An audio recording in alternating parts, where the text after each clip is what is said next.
예, 김종대 리다 시작하겠습니다. 어서 오십시오. 안녕하십니까. 국민들이 궁금해해요. 음, 국정원장하고 차장하고 싸웠다더라. 음. 뭐 때문에 싸운 거예요? 글쎄 외부로 알려지기에는 인사 문제라 그랬는데 최근에 권순택 국정원 1차장이 공직기강 비서실에 조사를 받고 있었습니다. 예. 기업하고 뭐 유착이 돼서 어. 활동 간에 뭐 어쨌든 비위가 있었던 것으로 예. 예, 이렇게 돼 있지만은 한쪽에서는 그 사건이 본질이 아니고 지난 여름부터 있었던 인사파동의 연장선이다.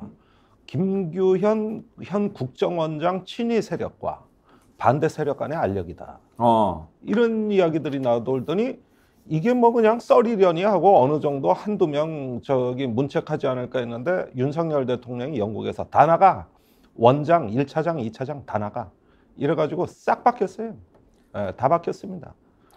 근데 김규현 원장이 원래 어디 출신이에요? 외교부입니다. 근데 국정원에 자기 세력이 없을 거 아닙니까?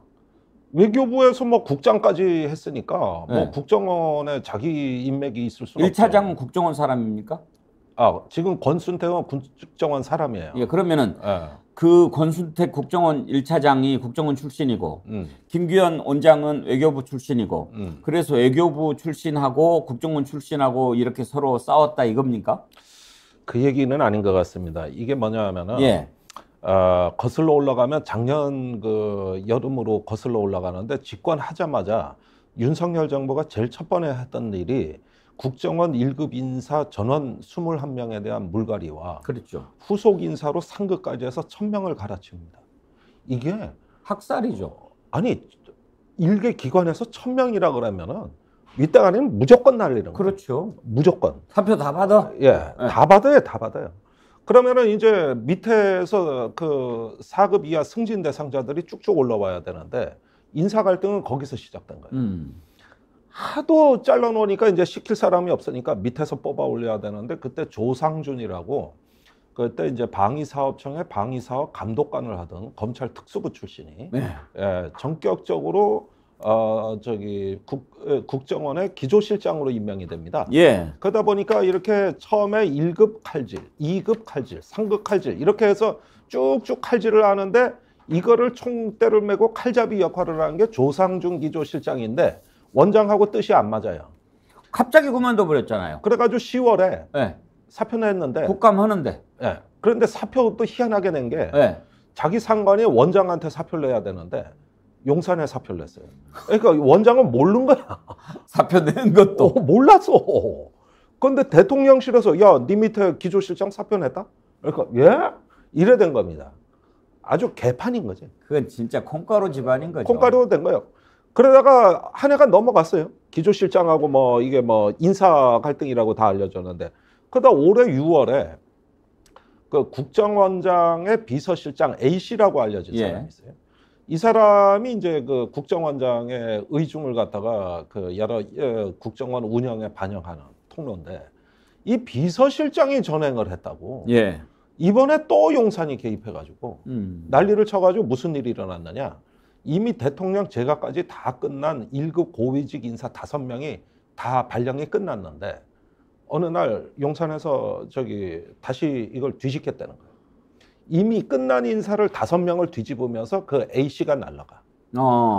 이래가지고 저기 국정원장 비서실장을 친 거예요, 이번에. 예. 그러면서 국정원장은 그냥 내뒀어요. 그리고 현재 이제 목이 날라간 1차장, 2차장하고 이제 다시 진용을 짰는데 아니 여기서 이제 이번에 3번째 변란이 일어난 거예요. 그 권순택 1차장이 권순택 예. 기업하고 유착돼 있다고 공직기강 비서실에 조사가 들어오고 싹 날렸다. 그러니까 이게 시작은 작년에 대규모 인사로부터 시작된 거예요. 그때로부터 시작된 인사 암투죠, 암투. 이게 국정원 내 파벌 간의 싸움이 벌어졌는데 김규현 원장의 반대 측은 그 지난 정부의 비리를 들추겠다는 어떤 협박으로 자기들을 일단 고사시키려고 했다고 반기를 들었다고 알려져 있고 김규현 원장은 그 저기 개혁에 저항한다고 또 그걸 진압하려고 그랬다는 거고 이런 식으로 해가지고 1000명을 갈아치워도 여전히 신구 세력의 싸움은 계속된다는 얘기거든. 그래가지고 이게 정보기관이 맞나 싶을 정도로 완전히 그 강남의 조폭들 왜 그 나와바리 싸움 하는 거 있잖아요. 예, 무슨 구역 다툼, 예, 나와바리 일본말, 예, 뭐 양은이파 칠성파 해가지고 강남에 그거 저 관할권 싸움이 벌어지는 거하고 똑같아요, 그냥.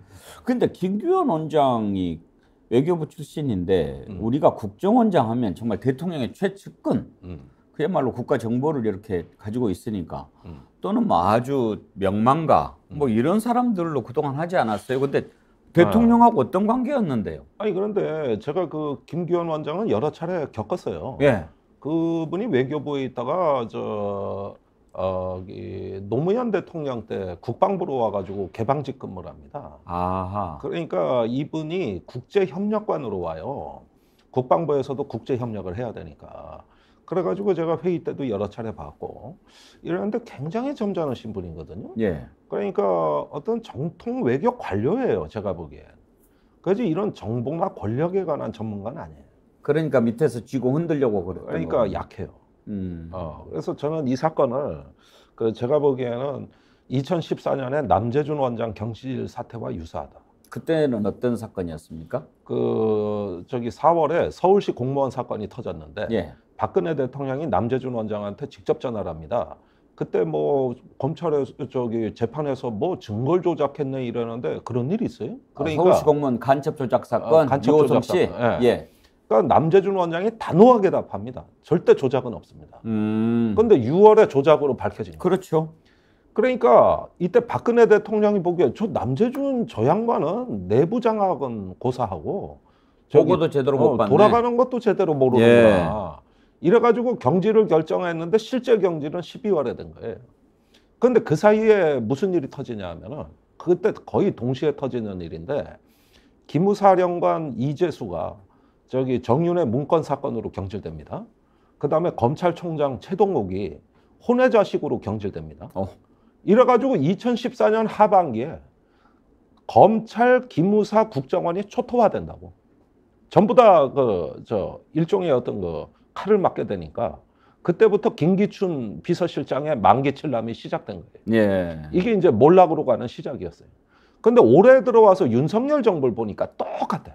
집권 2년 차에 벌어지는 일이 소름 끼치도록 똑같은데 우선 국정원이 1000명을 작년에 갈아치운 후과를 올해도 극복을 못하고 있습니다.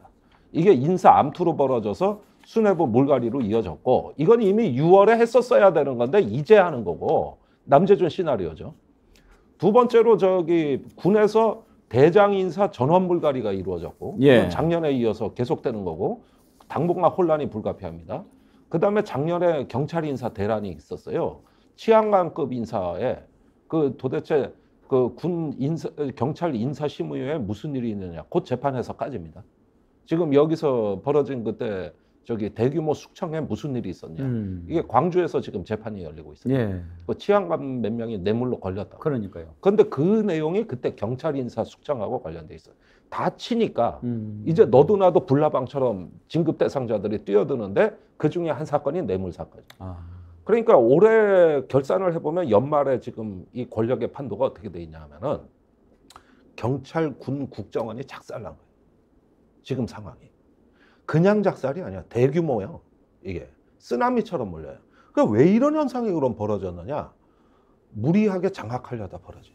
그러면서 공적 시스템을 다 무너뜨린 거거든요. 그러니까 경찰, 군, 국정원이 지금 시스템이 무너지고 권력이 휘두르는 칼에 의한 어떤 충성심에 의한 전문성이 아니라 충성심을 기준으로 해가지고 막 칼질한 것들이 후유증이 지금 다 터지는 게 이제 경찰의 재판, 그 다음에 군, 이제 합참의장 가면 이제 곧 뭐 문제가 또 생길 거고, 그 다음에 국정원이 세 번째가 된 거예요. 그 박근혜 정부의 어게인 2014년이 돼버린 거죠, 이 정부가. 그러면은 통제가 안 돼요, 통제가.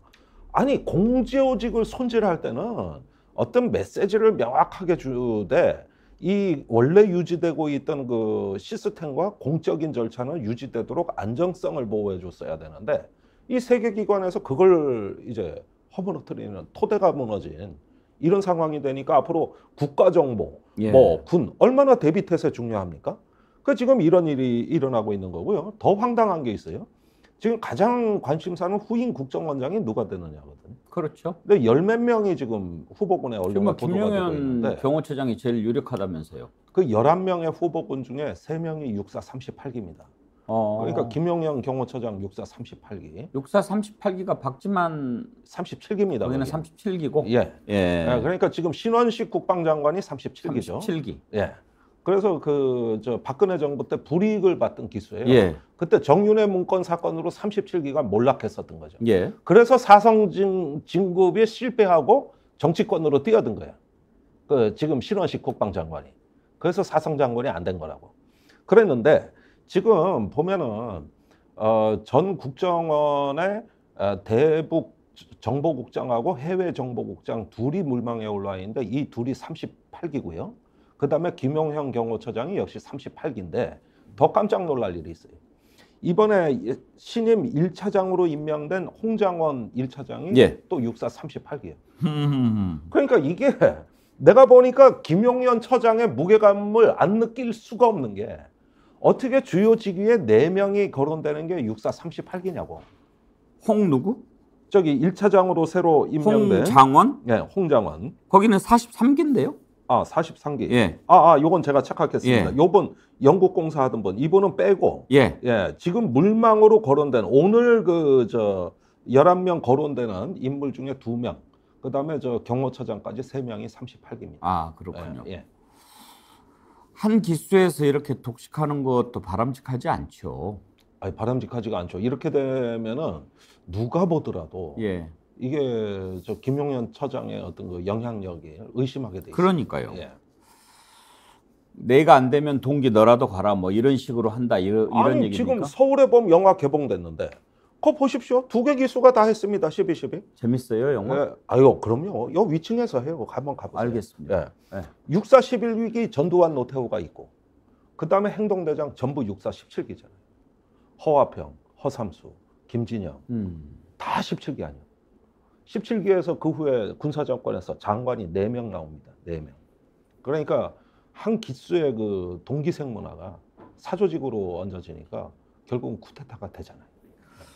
오늘 그 어떤 기사를 봤더니 서울의 봄 영화를 보는데 심박수 인증도 하고 그런다고 그러던데 왜 심박수가 올라가요? 뭐 답답해서 올라간다고 그러대요? 뭐 일단은 그 일개 육군 소장이 예. 대통령과 국방장관과 계엄사령관을 뒤집어 엎고 겁박하는 거에 그 전율을 느끼죠. 아니, 일개 육군 보안사령관이 최규하 대통령, 그다음에 노재현 국방장관, 정승화 계엄사령관 이 3명을 지가 휘둘러.